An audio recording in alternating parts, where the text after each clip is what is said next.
years you woke up every morning and you chose me. For 11 years you've been an incredible mother to our children. For 11 years we fast and we pray. So I'll give you a carrot for every year. You still on my side.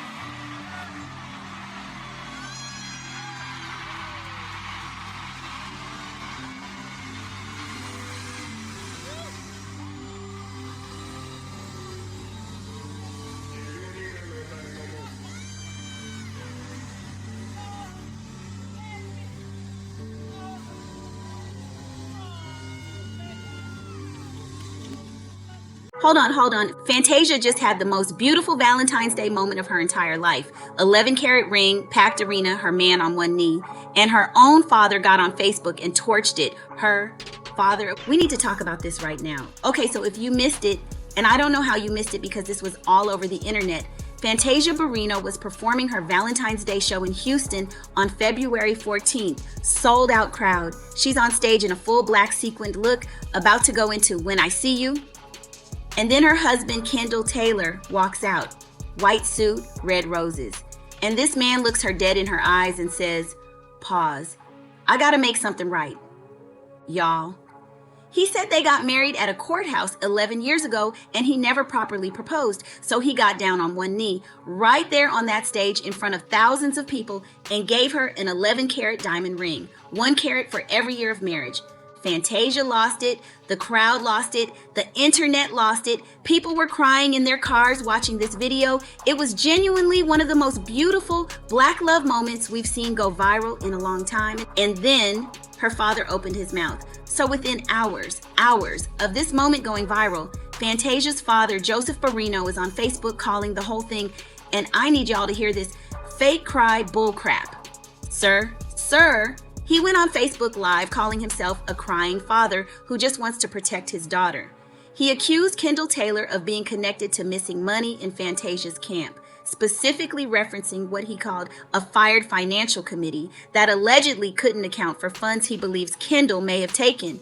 And then he said, and this is the part that got me, he said the ring and the grand gesture was just Kendall giving back some of the missing money, like the proposal was a receipt for stolen funds. He then acknowledged that Fantasia might cut him off completely for going public with this. And his response to that was essentially, if she stops talking to me for trying to help her, that's God's will. Sir, that is not God's will. That is consequences. Okay, I'm gonna say what I actually think here because y'all know I keep it real on this channel. Do I personally have a side eye about Kendall Taylor? Honestly, a little bit. I can't fully explain it. Something about him has always read a little coded to me. I'm not saying he's guilty of anything. I'm just saying my gut has never been fully at peace, and I know I'm not the only one. But even if every single thing Fantasia's father is saying is 100% true, even if Kendall Taylor is the most sus man in the history of marriage, going on Facebook Live is not the move. Like, what is the goal here, sir? You think Fantasia is going to watch your Facebook Live, take off the 11-carat ring and say, "Daddy was right"? No. What's going to happen is Fantasia is going to be humiliated. Her marriage is going to be under a microscope. And her husband, guilty or not, now gets to play the victim of a family attack. You just handed Kendall Taylor a sympathy card. Congratulations. If you genuinely believe your daughter is in financial danger, you call a lawyer. You call a financial advisor. You show up at her house. You don't go live on Facebook and let the whole internet pick through your family's wounds. The road to damage is paved with loud intentions. And here's where I have to pause and give y'all some context. Because this is not the first time Joseph Barrino has caused public chaos around his daughter. In 2006, when Fantasia was still riding her American Idol wave, her own father sued her for $10 million because she said things about him in her memoir that he didn't like. Y'all, he sued his own daughter for writing about her life in her own book. So when I hear this man present himself as a protective father who's just looking out for his baby girl, I need y'all to sit with that for a second because the receipts on this particular father are not clean. That doesn't mean he's wrong about Kendall. It means we should be very careful about treating him as a credible narrator. This is a man with a documented history of putting his own interests and his own ego ahead of his daughter's peace. And honestly, this whole situation is bringing up something I think about a lot when it comes to Black women who are successful. Fantasia has been through it.